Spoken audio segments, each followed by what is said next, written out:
Iran से टकराव के बीच अमेरिका को एक बड़ा झटका लगा है। अमेरिका के एक और डिस्ट्रॉयर में आग लग गई। यूएसएस जुमवॉल्ट में आग से 3 नौसैनिक झुलस गए। यूएसएस जेराल्ड के बाद दूसरे युद्धपोत पर यह आग लगी है। मिसिसिपी के शिपयार्ड में जुमवॉल्ट में यह आग लगी है। ये देखिए, आपको तस्वीर आपको दिखा रहे हैं। यूएसएस जेराल्ड के बाद यह दूसरा युद्धपोत है और यह मिसिसिपी का शिपयार्ड है। यहां पर एक डिस्ट्रॉयर खड़ा हुआ था और इस दौरान इसमें आग लग गई।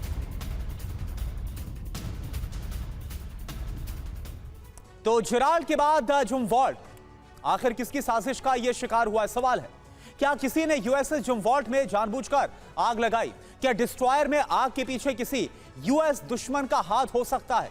दावा क्या है? मिसिसिपी के पास्का गौला शिपयार्ड में खड़ा था जुमवॉल्ट। यूएसएस जुमवॉल्ट को अपग्रेड और मरम्मत किया जा रहा था। डिस्ट्रॉयर में आग लगने की घटना की जांच फिलहाल हो रही है। यूएसएस जुमवॉल्ट में नुकसान का आकलन अभी फिलहाल किया जा रहा है।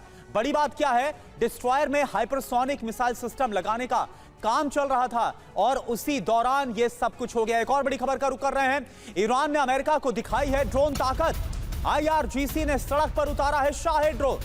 अहवाज में प्रदर्शन के दौरान दिखा है शाही ड्रोन। कल तेहरान में दिखाई थी खुर्रम शहर मिसाइल। ये देखिए आप,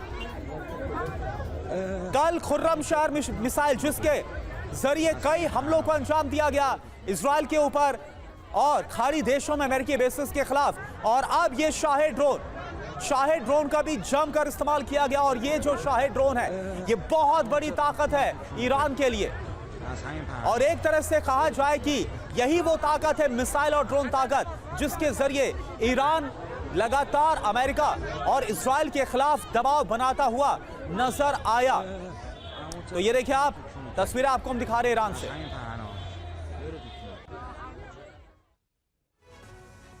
तो ईरान का बारूदी प्रदर्शन अहवाज तेहरान में क्या हुआ है आप देखिए। अहवाज में शाहिद 136 ड्रोन को दिखाया गया है और तेहरान में क्या हुआ, यहां पर खुर्रम शहर 4 मिसाइल को उतारा गया लोगों के बीच में इस दौरान प्रदर्शन में।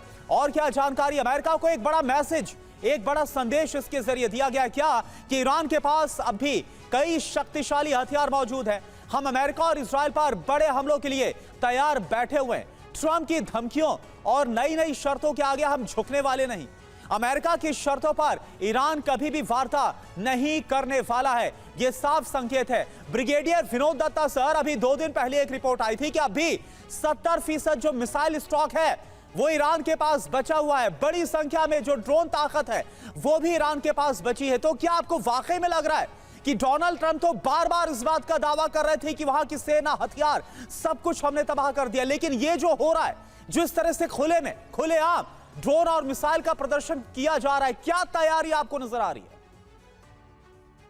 देखिए, ईरान की जो कैपेबिलिटी है वो करीब 70 से 75 मिसाइल्स पर मंथ बनाने की है। और उसको जिस तरह से इमदाद मिल रही है, जैसे चीन और रशिया से भी उसको मॉरल सपोर्ट है और सामरिक तौर पे भी उसको सपोर्ट है जी। तो ये बताता है कि अच्छा, दूसरा ये जो टेक्निकल पॉज हुआ है बीच में, इसमें भी ईरान को अपने आप को कंसोलिडेट करने का मौका मिला है। उसके जो लो टेक्नोलॉजी वेपन्स हैं, जैसे ड्रोन्स हैं और इस तरह के जो हथियार हैं, उसका प्रोडक्शन, जो असेंबली लाइंस हैं, वो काफी डीप रूटेड हैं और काफी अंदर हैं। वहां तक अमेरिका, ठीक है, उसने स्टील इंफ्रास्ट्रक्चर को कम कर दिया है, बाकी जगह उसको नुकसान पहुंचाया है, लेकिन वो अभी भी कारगर हैं। और जो ड्रोन्स वगैरह हैं, इसमें कोई बहुत ज्यादा हाई टेक्नोलॉजी वेपनरी की जरूरत नहीं है या असेंबली लाइंस की जरूरत नहीं है।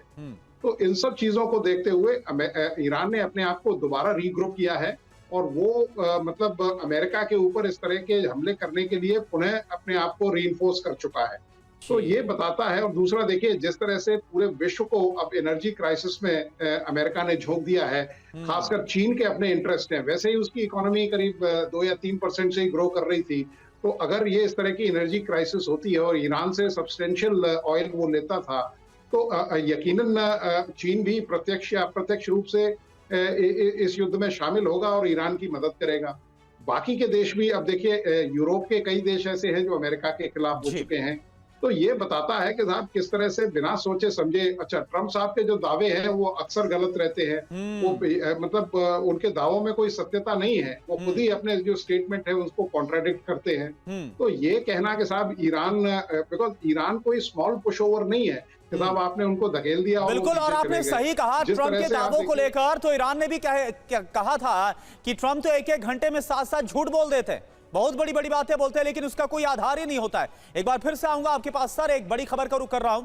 24 घंटे के बाद अमेरिका ईरान की वार्ता, क्या वाकई में ऐसा होगा? यह बहुत बड़ी खबर है। वार्ता पर राष्ट्रपति ट्रंप का यह बहुत बड़ा दावा, शुक्रवार को आ सकती है अच्छी खबर। ईरान वार्ता का प्लान नहीं बना पा रहा, ट्रंप की तरफ से कहा गया। ईरान का नेतृत्व विभाजित हो चुका, यानी कि ट्रंप की तरफ से ईरान की लीडरशिप को लेकर भी, वहां के नेतृत्व को लेकर भी सवाल उठाया गया और कहा गया कि वहां पर दो फाड़ हो चुका है जो ईरान का नेतृत्व है।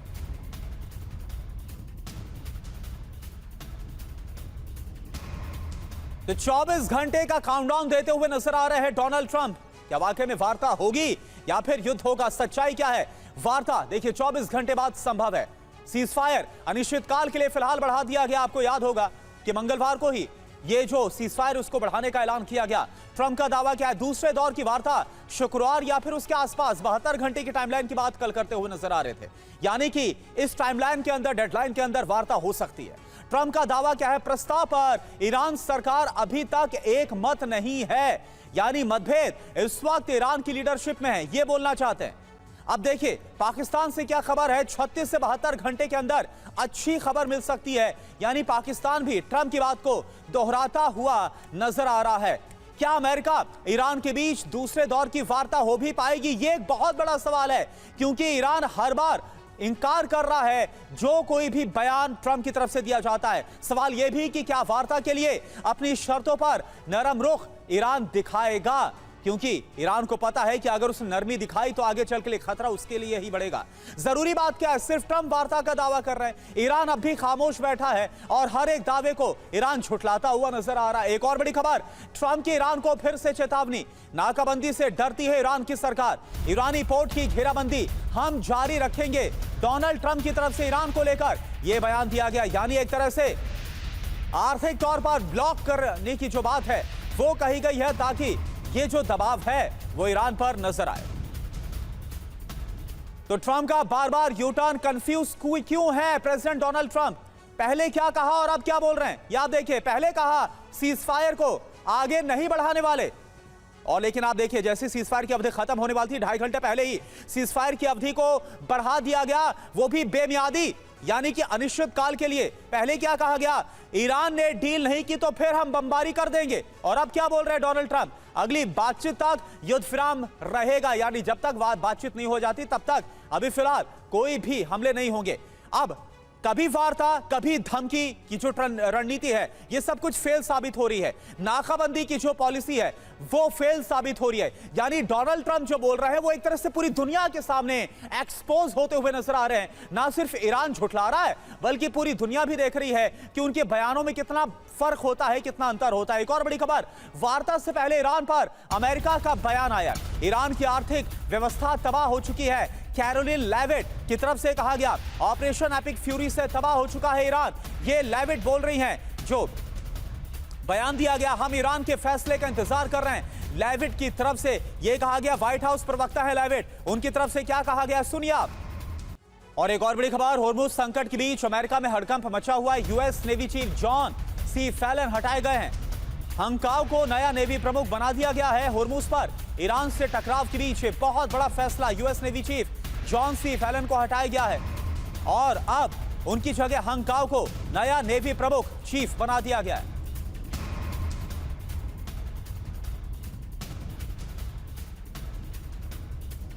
तो होर्मुज में बुरी तरह से डोनाल्ड ट्रंप फंस गए अमेरिकी सेना में। इसके बाद हड़कंप मचाओ, पूरी खबर क्या है ग्राफिक्स के जरिए बिग वॉल पर आपको दिखाते। पहले जनरल रैंडी जॉर्ज को हटाया गया और आप देखें नेवी चीफ जॉन फैलन को भी अब हटा दिया गया है, यानी कि जनरल को भी हटाया गया और इसके बाद अब नेवल चीफ को हटाया गया है। होर्मुज संकट के बाद नेवी सचिव को हटाए जाने पर बड़ा सवाल उठा है कि क्या जो अमेरिका की सैन्य रणनीति ईरान के खिलाफ वो फेल साबित हुई है। युद्ध मंत्री पीट हेगसेथ और फैलन के बीच मतभेद की जो खबर है वो लगातार निकलकर सामने आ रही थी और इसी बीच ये बड़ा फैसला अब सवाल क्या है, क्या होर्मुज संकट के दबाव में यह फैसला लिया गया? क्योंकि हर एक रणनीति अमेरिका की होर्मुज को लेकर ईरान के खिलाफ फेल साबित हो रही है। सवाल क्यों उठ रहा है? होर्मुज स्ट्रेट का समाधान अभी तक डोनाल्ड ट्रंप नहीं ढूंढ पाए, बल्कि आप देखिए ताकत में कितना बड़ा फर्क है, कितना बड़ा अंतर है अमेरिका और ईरान की। अचल मल्होत्रा सर इस वक्त हमारे साथ जुड़े हुए हैं। अचल सर, ये जो खबरें आ रही है निकलकर सामने, नेवल चीफ को हटाना, नए को वहां पर पदस्थ करना, क्या लग रहा है आपको? कितना भारी दबाव आपको नजर आ रहा है डोनाल्ड ट्रंप पर? और क्या वाकई में शुरुआत से लेकर चाहे युद्ध छेड़ा हो और अभी की जो रणनीति है, हर तरफ डोनाल्ड ट्रंप सिर्फ और सिर्फ फेल साबित हो रहे हैं?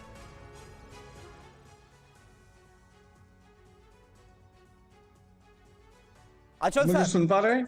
हाँ, मुझे सुन पा रहे हैं? जी बिल्कुल, आपकी आवाज आ रही है। अच्छा जी। हाँ, देखिए, अगर आप डोनाल्ड ट्रंप की बात माने तो उनके हिसाब से ईरान की सरकार का जो ओपिनियन है वो फ्रैक्चर्ड है। ग्राउंड रियलिटी ये है कि अमेरिका के अंदर डिफरेंट इंस्टीट्यूशंस जो हैं ईरान वॉर को लेकर एक पेज के ऊपर नहीं है। और मुझसे अलावा ब्रिगेडियर साहब आपको समझा पाएंगे कि अगर एक युद्ध के दौरान अगर आप अपने जनरल्स को बदलते हैं, बिल्कुल, या आर्मी या नेवी कमांडर इन चीफ और ये सबको बदलते हैं, तो ये आपकी हताशा और डिस्परेशन दिखाता है कि आपको लगता है कि ये वो रिजल्ट पॉलिटिकल जो उनकी लीडरशिप को लगता है कि ये वो रिजल्ट्स नहीं दे पा रहे जो वो पॉलिटिकल लीडरशिप चाहती है। जी। तो ईरान के अंदर हार्डलाइनर्स सॉफ्ट लाइनर्स के बीच में मतभेद है या नहीं, वो अलग बात है, लेकिन डेफिनेटली अमेरिका में ओपिनियन डिवाइडेड है वॉर को लेके। पब्लिक ओपिनियन भी पूरी तरह से साथ नहीं है डोनाल्ड ट्रंप के। अमेरिकन अलाइज उनके साथ में नहीं है। पिछले ऑलमोस्ट 2 महीने होने वाले हैं, वो कुछ भी टेंजिबल डिलीवर नहीं कर पाए जिससे वो कह सके, सिवाय टॉल क्लेम्स के कि ईरान आर्थिक तरीके से मिलिटरली हमने उसको उसके न्यूक्लियर प्रोग्राम को बिल्कुल। अचल सर, ये साफ तौर पर समझ में आ रहा है कि निराशा हताशा कितनी ज्यादा है डोनाल्ड ट्रंप के अंदर, कि वहां पर एक के बाद एक बड़े फैसले लिए जा रहे हैं। नाराजगी नेवी और सेना के खिलाफ नजर आ रही है। एक और बड़ी खबर, सीजफायर पर ट्रंप को ईरान का जवाब। ईरान ने कभी युद्ध विराम की मांग की ही नहीं। सुरक्षा समिति के प्रमुख इब्राहिम अजीजी ने कहा युद्ध में ट्रंप फंसे हुए हैं, इसलिए सीजफायर किया गया है। तो ईरान फिर से युद्ध को तैयार है, शांति नहीं अब सर्वनाश होगा, ये साफ संकेत मिल रहे हैं। ईरान ने कभी भी सीजफायर की मांग नहीं की, ईरान की तरफ से कहा जा रहा है। ईरान के अंदर लोग युद्ध विराम से बहुत ज्यादा नाराज भी हैं, यानी वो कहने की कोशिश करें कि ईरान के लोग ही युद्ध चाहते हैं।